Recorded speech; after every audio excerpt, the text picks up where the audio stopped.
to say thank you to all the people who have come here today, rabbis of communities from all over the Jewish world, to support Kfar Azza and for figuring out ways to partner with Kfar Azza through the Kfar Azza Foundation.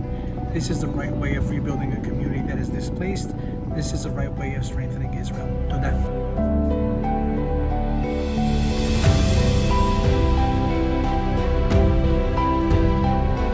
One of the longest battles of the October 7th massacre was actually here in Kfar Azza.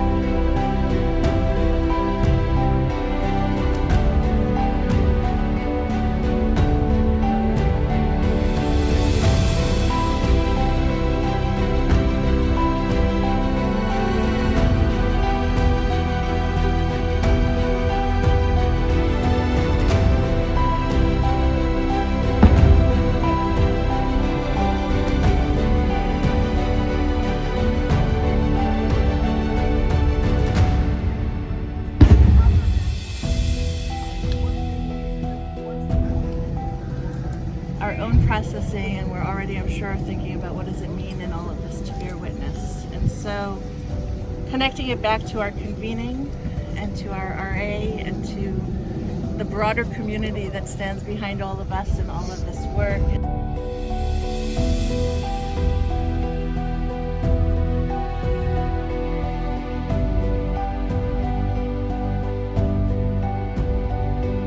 Today was a day that remade who I am. Who I was before is not who I ever will be again. And so to see the rupture in the fabric of what our Jewish identity was by the attacks on the young people was really deflating.